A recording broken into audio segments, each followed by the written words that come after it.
Fuck you, boomer.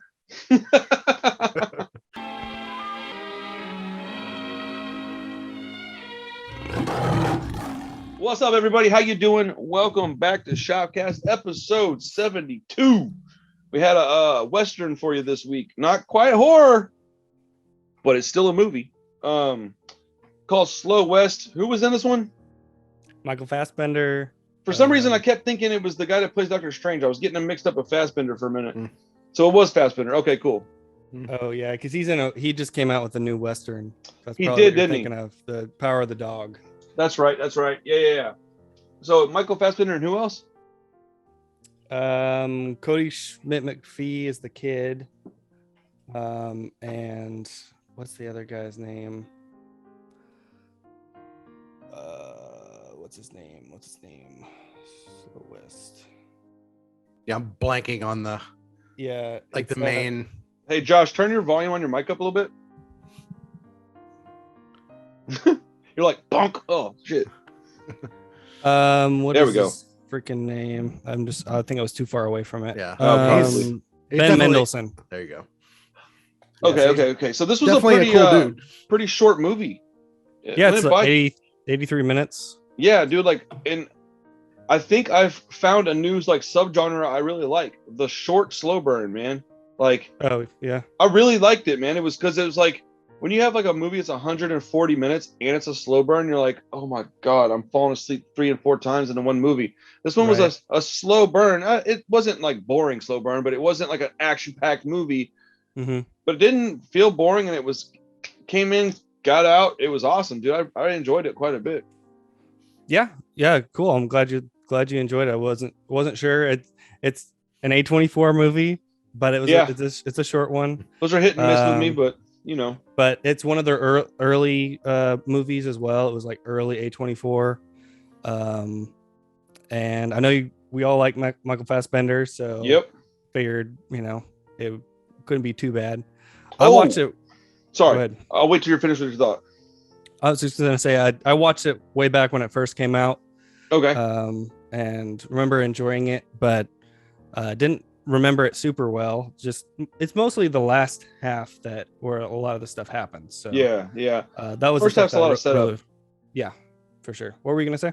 So completely it's off subject, which is why I wanted you to finish your thought first. Okay. Anybody that's watching this right now, if you're a fan of Nick Cage, I'm doing 4 Blu-ray giveaways right now.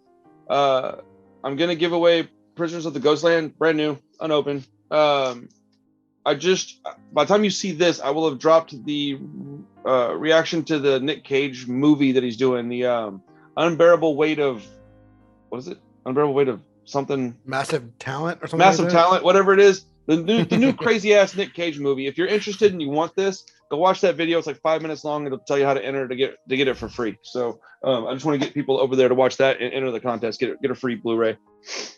Cool. Sorry. So as far as this movie's concerned, can you give us a quick rundown on what it's about so everybody's watching kind of knows because it's a Western, but it's almost like a romance adventure movie kind of. Yeah, I mean it's sort of a classic style story, but with a little bit of a twist.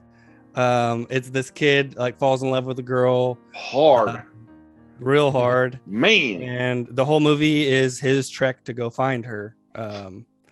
And he's this young kid who his father gets killed, so he's by himself. And he runs into Michael Fassbender, who kind of takes him under his wing and kind of escorts him on the journey. And they run into some bounty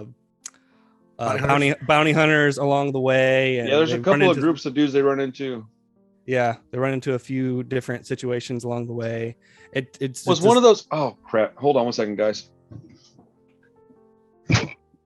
Hey, call the dog, please. Peacing out. Sorry, Pedro just busted up in here what up, fool? Dude, I don't want him in here while I'm recording anymore. He busted ass so bad last night. that it like ruined one of my. I was like, ah, yeah, I had to like stop. I was like, oh god, and he didn't even care, bro. He was just basting in it, bro. He was just like, this is great. And I was like, no, it smells like death, bro. Oh man. So, That's but funny. yeah, and Michael Fassbender's like what, like a 30-year-old cowboy in this movie. I think he was like a. Well, he's also a bounty hunter. Was he a bounty hunter or like a gang member of like a crew of dudes? I mean, at least he was a bounty hunter. It was kind of unclear if he was kind of like retired from that or because he knew all the other people. So he was at least involved somehow. I guess back then, bounty hunters and like, what do you call them? Like the whatever gangs back then, they were kind of similar, man. They did similar stuff. Right. Yeah. So they're all kind of just looking for money. So yep. Yeah, I feel like he was probably part of that. I feel like he was kind of part of that crew and then kind of just split off on his own. And it seems it's a little, I think it's intentionally a little unclear whether he's also going after the bounty, if he's using the kid or not. It felt like he was, and then he kind of had a change of heart. Well, he was definitely using him to find the girl and the dad. It was just really unclear what his intentions were. Right. You know, in kind of helping him with whether he was going to just screw him over in the end or, you know, he was legit trying to help him. This had one of the most ironic endings to a movie I've seen in a long while. Yeah, man. I was like, "Ooh, that stings!" Like, ugh.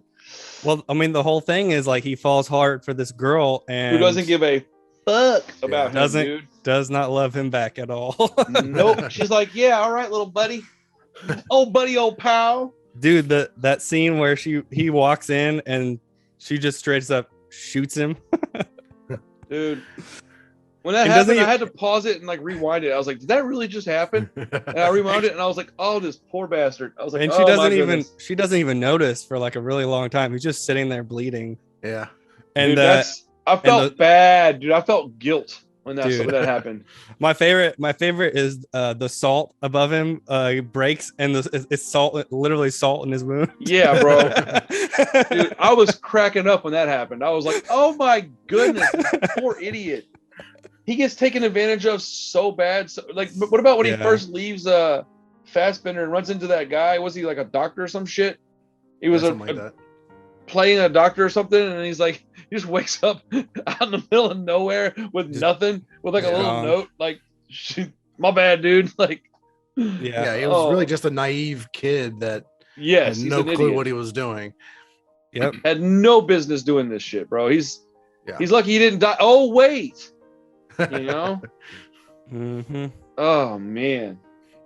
Yeah, that's what I like about it. It's that classic kind of story, but it's like, oh no, it goes bad. There's no happy ending. Yeah, I mean there is for Fassbender. There is for Fassbender. And that girl was hot. yeah, he made out okay.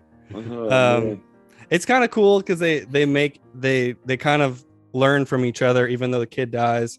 He kind of teaches the Fassbender a little bit that, you know, there's more to live for than just survival, and there's a little bit to it there, but it's not like hitting you over the head with it. Yeah, he does kind of soften him up a little bit to him, like again, being unclear of his intentions. He definitely does kind of soften as he goes along. When the credits started rolling, Chris and I both went, well, fuck, like just all right, that happened. Yeah, it feels like one of those the Coen westerns to me a little bit, like True Grit, or like almost like one of those Ballad of Buster Scruggs. That definitely could have fit. A shorter version could have fit in that for sure. Yeah, because it like it plays it really straight, but it's got these like weird quirky moments. It's like it had like some what's it called when anything that bad can happen will happen? What's that called? Which one is that? Is that Murphy's Law? Murphy. Yeah. It had like some Murphy's Law shit going on where that kid just couldn't catch a fucking break, dude. Everything that was gonna be able to happen to him just happened. Like, poor bad. I mean, there's not really a whole lot to talk about with this movie, to be honest. I was a little concerned that this was gonna be a 20-minute episode because there just isn't a lot to talk about. It's one of those ones where either we like it or we don't, and if you're gonna like it, you gotta watch it to watch it. to know if you like it. Right. But it's not very long. So if you're like into some kind of a interesting Western, it's a kind of a slow burn, but it's interesting. It holds your attention well. The pacing, while not action packed, is done well. The cinematography is good. The acting is good. The story's pretty great. I don't remember if their music was any good in it or not, but like all the other stuff in it, I thought was great. And it's a short runtime, dude. I think total actual movie time, you're at about 80 minutes, man. It's quick, man. Yeah. I mean, it's slow, especially the first half. I noticed, I was like, there not much happens in that first 40 minutes. A lot of them just kind of walking, but walking and talking, and you got to pay attention to what they're saying so you know what's going on. But otherwise, it's not a lot of like we said, action. You know. Yeah, you do get that one scene where they go into the store, and then they come in and rob the place, and he ends up having to shoot the lady in the head. And then when you walk out and see those kids standing there, yeah. Oh, dude, that broke my heart. Oh, it was so it really hit me too. That's like one of those things. And then he leaves them with like some bread or whatever. He's like, here's some bread and like maybe some, I don't know what it was, like a little pack of stuff. Yeah, it was and, like and a I was blanket. like, I was like, oh my goodness, it was like little bitty kids, dude. They're gonna die. Yeah. And then at the end, you find out that little girl somehow made it to Fassbender. Well, you see them when they're in that, when he stumbles. That's right. That troop of people have them. Yeah, after they drink the absinthe. Yeah, and they There's a lot of like little bitty funny parts in this movie. Exactly, it's like a bunch of little scenes that are just kind of like he gets Fassbender all fucked up. Yeah, takes all his shit. Yeah, there's a lot of stealing in this movie. Yeah, for sure. Dude, back then, dude, that's what it was, bro. You had to tie your stuff to your waist, man, or you would lose it all. Oh yeah. I mean, when I was younger, and when I was in Boy Scouts, for whatever reason, this popped in my memory when I was watching that movie. They used to tell us, like, just out of to form habits of doing this at night, they would tell us, tie up all your important stuff and tie it to like your tent rod, or tie it to your what do you say? A hammock, not a hammock.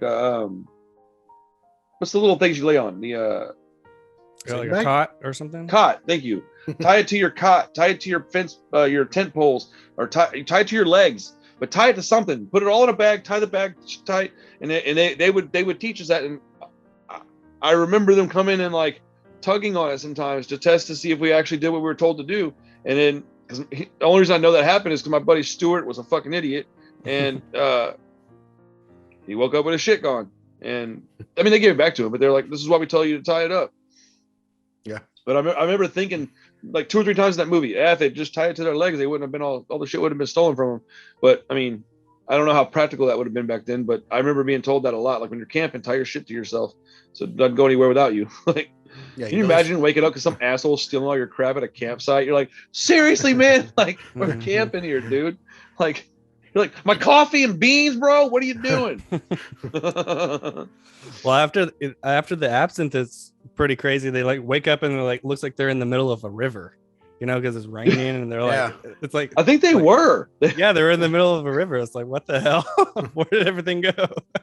Bro, I've woke up in some weird places, never a river. I woke up in jail once. That was probably worse than a river. Yeah, that's probably the worst. Yeah. I woke up in a jail and I was in a drunk tank, and there was like 6 other dudes just fucking wasted, laying on the floor. One of them was like throwing up. One of them was talking to himself, and I was just like, what did I do? And so I went and I like knocked on the glass, and the cop like looks over and he starts kind of giggling.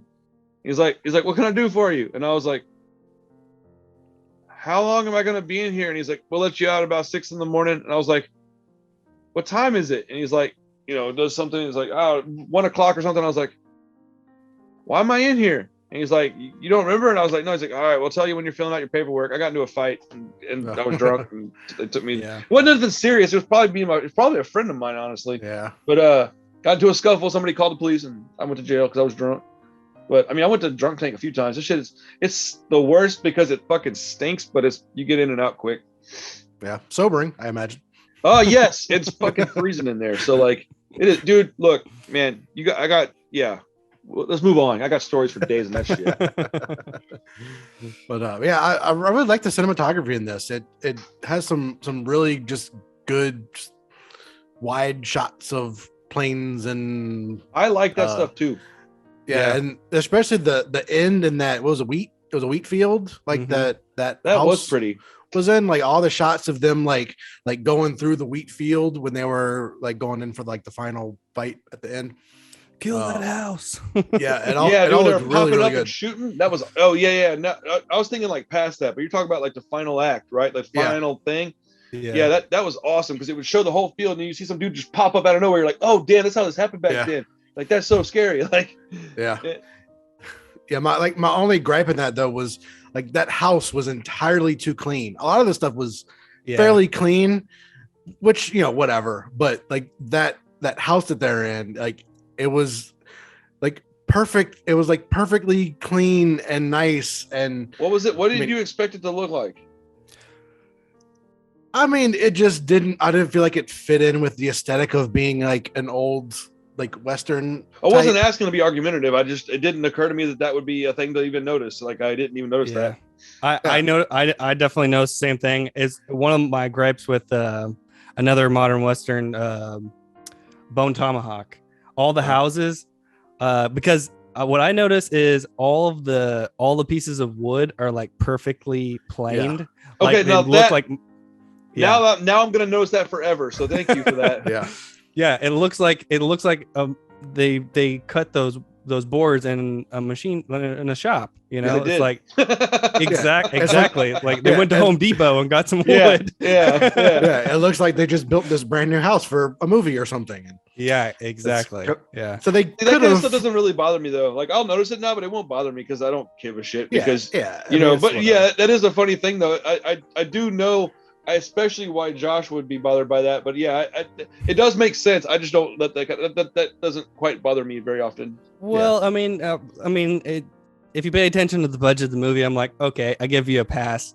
You're just like you had probably just enough money to build the fucking house. Like we can't get intricate with like I gotta assign 10 people to like cut weird pieces of wood just to make it look like Can an you old imagine house. having that job one day? You're like, yeah, I got a new job doing this thing for a movie. Like, what are you doing? You're like, I got to make a bunch of irregular cuts of wood so I can build this shitty house. I got to make a house that looks like it's from the 1600s. Hey, man, you know anybody that's got like 35-year-old wood shingles in their house that I can buy? Like, what? Why? This movie I'm making, we need to look as bad as possible. Yeah. It's like they could have painted it or something, but that'll look just as bad. Not bad, but just out of place. Dude, I watch a lot of not a lot anymore, but I used to watch a lot of like pickers type shows. And I remember a few of them that they did like restorations on things, and they would age stuff, right? They would do like patina on it, right? And I remember that was always the most expensive part of the process, was making it look old or keeping the look and still making it not get worse, like sealing it airtight or whatever it is they had to do to it to make it look that old that it was still without repainting it. But that was always the most expensive part. So I imagine when it comes to building a set like that, they're probably going to have the exact same issues pop up where, like you said, the budget is the concern. So they're like, well, we don't want to spend 20% of our budget on making this house look accurate. Fuck these idiots doing this podcast. We got a movie to make. and that's why too. And that's why people. Go ahead. Sorry. I was say, I'm sure it takes some time too. So yeah. They probably only have a week or whatever to film at this thing, and they can't spend much of time like again roughing up boards and making them look old and all that stuff. So all these indie movies, they get like maybe like 3 weeks to shoot the whole thing. And what just popped in my head is they might not even own that property. That might be somebody's property, and they're not going to let them go in there and fucking make it look all aged, because they're like, hold on, you can film here, bro, but you can't come in my house and like, this is my destroy it grandfather's property that he owned, and we've kept it nice. You can film here, but like, well, we got to shoot holes everywhere. They're like, oh, like, I don't know if we're down with this anymore. That's what I was going to say was that's why like someone like Guillermo del Toro only makes a movie every 5 or 6 years, because he does do all of that stuff. Like he'll spend the extra time to make everything look perfect. Well, authentic. We can talk a little bit about Nightmare Alley in a minute if you want, because I'm about ready to wrap this up with this movie, because there's not much else to talk about. But yes, dude, he spends some time with details, man, and like I don't like all of his movies.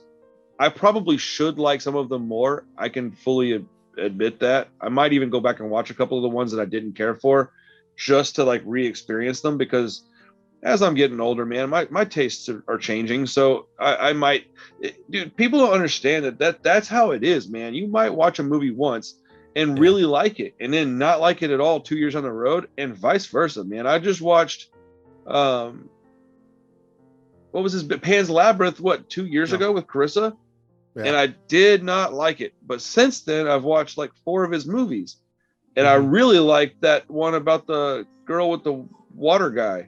Shape of Water. Shape of Water. I really liked that movie a lot, and I really enjoyed Nightmare Alley. That makes me want to go back and rewatch Pan's Labyrinth, because I'm like, okay, well, that's his most critically acclaimed movie. If I didn't like it, maybe I just wasn't in the mood to watch it that day, because I just expected something different, is what my initial gripe was. So again, now that I know what it is, going in it with the correct expectations, you're more apt to successfully enjoy the movie versus be like, disappointed in it or something. For sure. Yeah. He has a very romantic style, and I like that. I just need to know what I'm getting into. But see, now that I know that about his movies, I just expect it with his movies. Like his first, because whenever we got into this, I didn't know much about his movies. I wasn't a fan of his at the time. The only thing I had watched by him was Hellboy. But if you go back and watch Hellboy, it is just as romantic as anything else he's ever made. It really is. Yeah. Yep. That's actually the one thing that makes it not like the comics. Yeah. Is that he makes it romantic, and it's not a romantic comic. It's way more the later movie that y'all don't like is way more comic accurate. It wasn't necessarily a well-made movie, but it was comic accurate. His ones are better movies and not as comic accurate. Yeah, I like the new Hellboy because I wasn't sure if you did, and I know Josh loved it. Yeah, it was just me. It's not nearly as good of a movie, but it is by far more comic accurate than the Del Toro ones. I just thought it was so ridiculous that I couldn't not like it. It was right up my alley. Like when I watched it, I was so sad because I knew Josh was going to hate it. I was like, fuck, this is not going to be one of Josh's movies. Yeah, there's definitely some things I would just like to remove from that and get it out. But there's a lot in it that I do like as a Hellboy fan. I like to hear that. Yeah. Well, y'all want to grade Slow West and then move on to some other stuff we've watched and maybe talk a little Nightmare Alley? Sure. I'll go 8. Yeah, that's what I was thinking. Solid 8. 3 of a kind. I go 8 as well. I like it enough to say it's well above average. Not a perfect movie, not a classic by any stretch of the word, but way above average. So I'm gonna go 8 as well.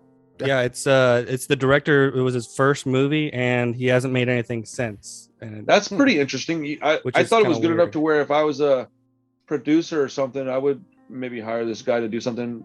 Yeah, something like mystery or slow burn. Maybe do like a noir type of flick that's a slower type of. Yeah, I don't know what the story is. I don't know if he's just like not able to get what he wants made or what. But there's a lot of moving parts there. So I keep looking to see like if he's got something else coming up, because this one was pretty damn solid, I thought. And it had pretty big actors in it. At least Fassbender's a pretty big actor, I think. Yeah. He managed to get a few good names in there, and I think he made a really interesting movie for first movie, especially. Yeah. So, I do want to bring up my favorite scene before we move on. Oh, yeah, for sure. I'm sorry, man. I wasn't trying to rush. No, it's okay. Well, after they wake up in the river and they're all soaked, they do the clothesline thing, and they're hanging the clothes, and then they go into the woods and they get attacked by the Indians.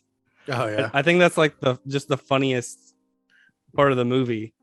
And I watched this movie like a week ago, so I'm trying to recall that part. Yeah, I know it's been a little bit. So what happened again? So they're in the woods. Okay. They get attacked by the Indians. The kid sees the Indian about to like fire an arrow, and he puts his hand up, and the arrow goes through his hand. Yeah. That's right. Yo. Yeah, I laughed at that. And then the Indians try to steal their horses. They jump on the horses and that's they ride right. off. And they had the clothes tied to them, so they it was still like had bam. They all just flew off. Dude, yeah. It all happens in like good. 30 seconds, but it's like, wow, that was amazing.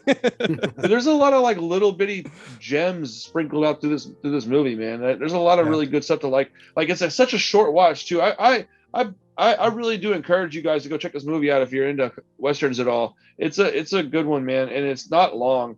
It really sucks when you get told to watch a movie that you're not sure you're going to like, and you find out it's 2.5 hours. But one is an hour, and an hour and 20 is pretty easy to watch. Even if you don't end up liking it as much as we did, it's not going to cost you too much of your time. Yeah, I was not sure if you were going to like it, Randy, but I was like, I can when I watched it, I could tell that you probably weren't sure. I was like, okay, Josh is probably going to be like, yeah, you like it? All right, cool. Like,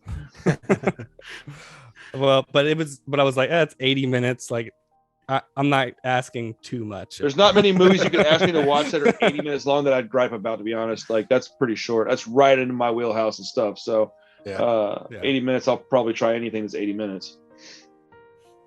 Not pegging. Oh. That could feel That's pretty a long time. Yeah, that could be a long not time. For 80 minutes, damn it. Oh, it's awesome. There's this old white guy on YouTube that I watch because he like watches a bunch of like liberal fucking weirdos on YouTube, and he's all they talk about pegging a lot, and he's always like he's got this look on his face. He's like, I don't really get all the pegging talk. And he's like this old like 53-year-old white guy. He looks exactly like what you think he looks like. He's like in his 50s, salt and pepper beard, Trump style hat. Not really a Trump supporter. I think he and I are mirroring each other. Like, he's very centered but leans right. I'm very centered, lean left, and we mirror each other really well, which is why I like his channel, because we don't agree on everything, but I can see his point on everything. I'm like, I see your point. It's so funny. I feel like we're in the exact same space on the opposite side of the thing, but he's entertaining to watch because he's like, I give him this, man. He's very much the channel's called Odin's Men if you're ever interested in anybody, but he genuinely seems like he's not judging people.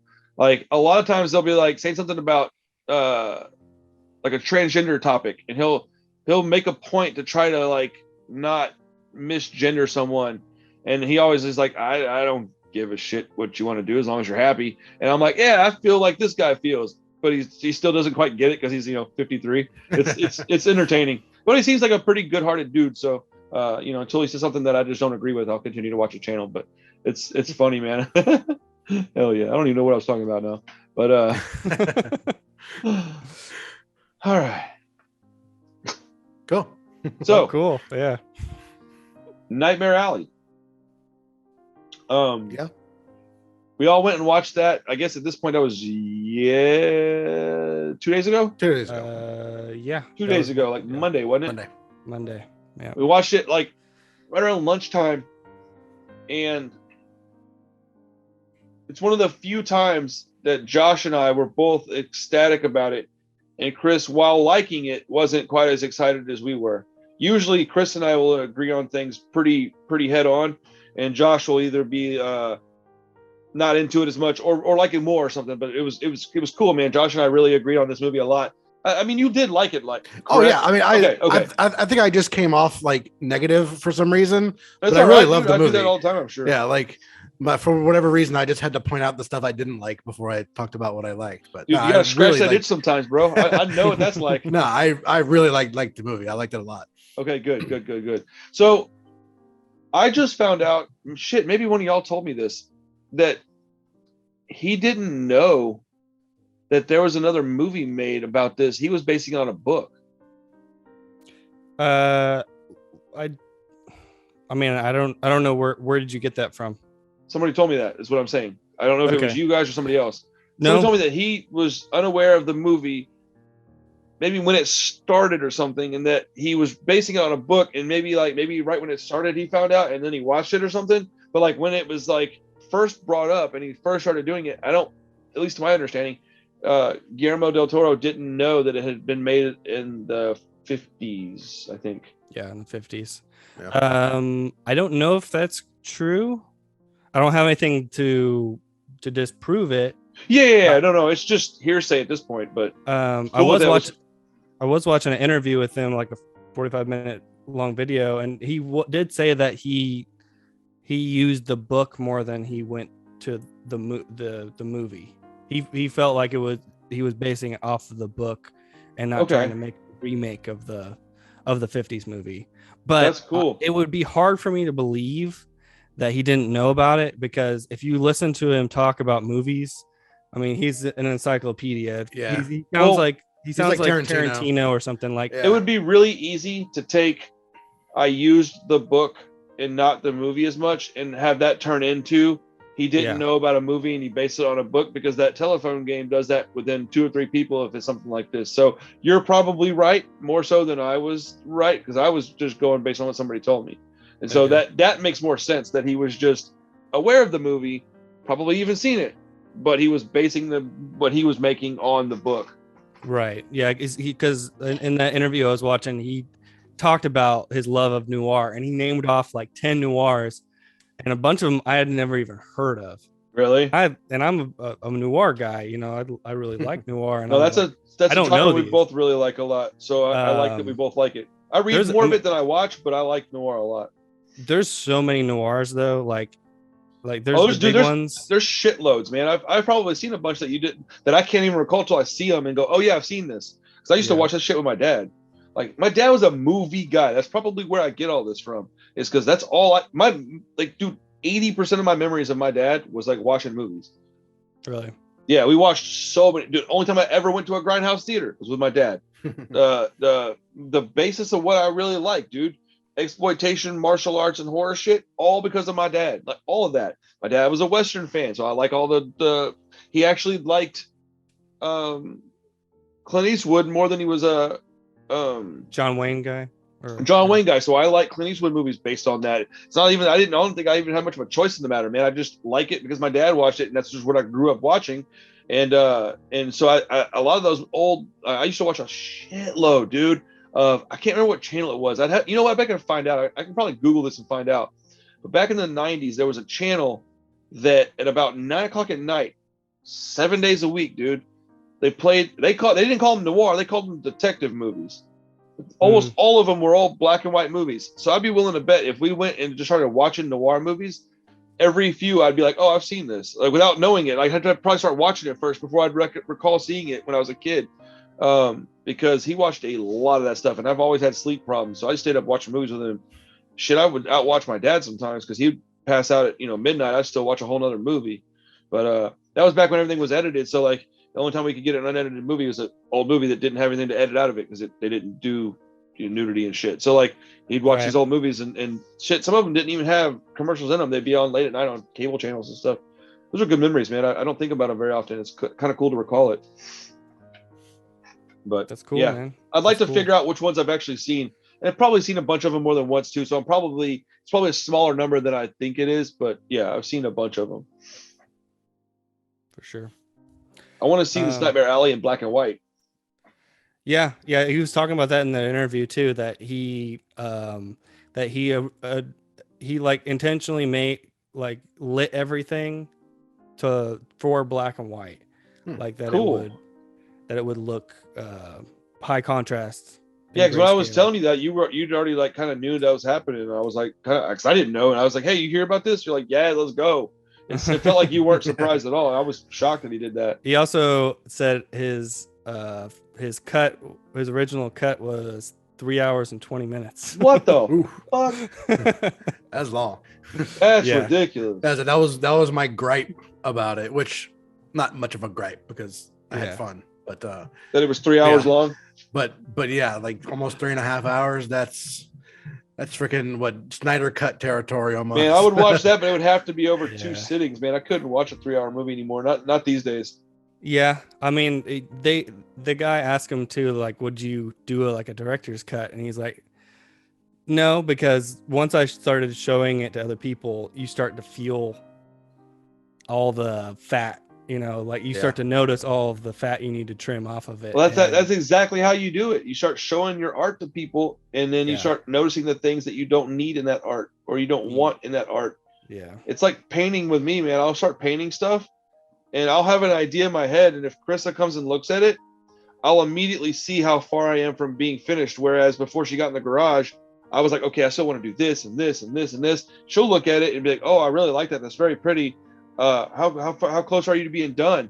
And I'm like, oh shit, I thought I was pretty far from being done, but if you really like it like this, it's probably because it's almost done. And my dumb ass can't figure that out because my brain just doesn't stop. So It's I'm no fucking director or anything, but like I am an artist and I do know how it is to be like, oh, look what I can do, blah blah. It just needs to be trimmed way down. Like I did a Juice World documentary review, and I got to refilm it. I've already filmed it twice.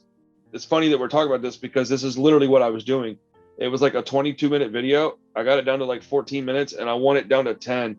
And I want to trim more out of what I said, because I repeated myself a lot, maybe over the course of the whole time, because there's honestly not a lot to talk about. It was kind of just a sad documentary. Like I didn't like it at all, and I was pretty much expecting to love it. So kind of a bummer to bring it up, but that's similar thought process. You don't want the longer version out because you see how imperfect it is now.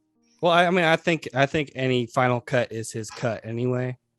Do I know? Yeah. I think it's the final cut is I think he gets to pick, how long it is, especially at this point. Shape of Water won Best Picture. He gets a little bit of, of wiggle room. They give him a little. Yeah, I mean, we go argue with him about his movie. You're like, fuck, man, you're an idiot. Like, don't argue with that guy. It's like arguing with Tarantino. You think you could have done this better? He's like, well, hold on, bitch. I made this movie. Like, like you do know I'm Tarantino, man. I made Pulp Fiction. You know that movie? You're like, fuck, my bad. Right. But yeah. The movie was badass. It was a really good movie. It was awesome. It was so honestly, it was so much better than I thought it was going to be. I didn't know what to think, but it was better than I thought it was going to be, because it was a sad movie. And I think it was meant to be that way. And you get to tell right off the, how do I say this without ruining? You know what? Never mind. I don't want to say that because I don't want to ruin anything for anybody that's watching this. So never mind. Go watch the movie. It's really good. We'll talk about it in a week or two. And I'll make sure and put spoiler talk on there or something, because I don't want to accidentally ruin anything. It's a fucking fun movie, man. Dude, I'll tell you this. It's beautiful. Like, go watch it. Yeah. Pay attention to the background, man, because they go into an office at one point, and I literally, like, out loud went, whoa! Like, it was just intricate to a degree that I don't know how they do it. Like, I don't know how they make it. Was that all practical, you think? Yeah, I think they built all the sets. Yeah. That's what I thought. Can you imagine being like, okay, I want to make this office, but it's got to look like the most extravagant office from 1940 that you can come up with. Like it. Oh, so badass. Yeah, the level of detail is insane, and less noticeable, but stuff about the circus too. Like, it looks like it was a circus from the, the 40s. Shit, there wasn't nothing less noticeable to me. I was watching that thinking like, man. I mean, I leaned over and told you, like, that'd be the worst job of all time doing that, man. When you said that, I was like, well, I was working in the rain all day on Saturday, so I know how that feels. Bro, yeah, dude. Like, you know what? I couldn't do it, man.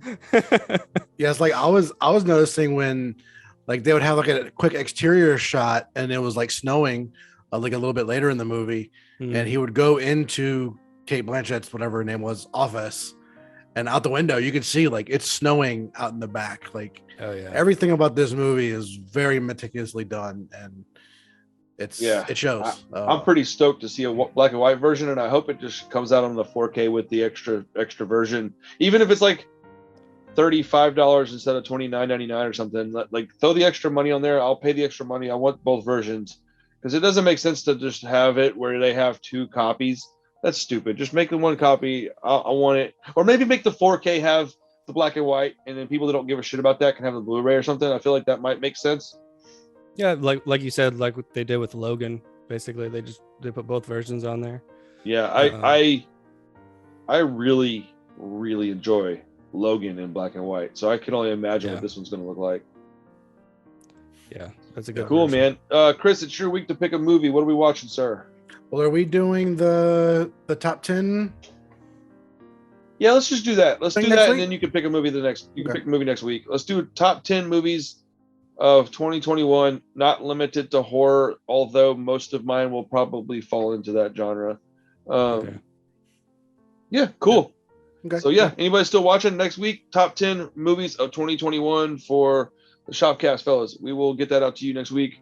And pretty soon I'm going to be on StreamYard. I'm telling you guys this because so I can make myself do it. If I don't promise to do it, I won't end up getting around to it. So I will have StreamYard I'm waiting until after the holidays. So probably around the middle of January, we'll have it up, tested, and probably working with it so we can show pictures on the stream, and we can do live broadcasts, just do it straight to YouTube. So I don't know, I feel like that's pretty cool. It'd be better for the show, better for me, less time consuming. So yeah, the more stuff we can do, that's like, I'll tell you this, man, the one thing I'm enjoying, Chris, is with the new hard drive is that everything is so much faster that even like saving a video after screen capturing it, it's instantaneous. Yeah, dude, it's instantaneous. Whereas with the other hard drive, I'd save a 12-minute video, it would take 4 minutes. Now I hit save, it's saved. I can't believe it. It's fucking mind-blowing, dude. But solid state. man, I will never buy a cheap hard drive again, like ever. So, you know, anyways, thank you guys for watching. Hope you enjoyed the video. Go check out Slow West. Go check out Nightmare Alley if you haven't done it. You get a chance to. That movie is fucking, it's worth your money and it deserves your attention. So go check it out. Slow West is, what was it on, Amazon? Or was it on? It was. I watched it on Showtime. Showtime. That's right. You're right. Channel. Showtime. It's on Showtime. It's probably on Amazon to rent, maybe for free even. Who knows? Shit, it's probably on Tubi, man. Tubi's got everything now. I've seen it on Netflix before. It pops up in different places. Cool. Go check it out if you get a chance to. It's a quick watch and it's a good movie. So thank you guys for hanging out. Appreciate it. We'll see you next week. Merry Christmas, everybody. Stay safe out there. Have a good holiday weekend. Don't drink and drive. Just, hang out with your friends and family and then be careful. Have a good time. See you next time. Peace.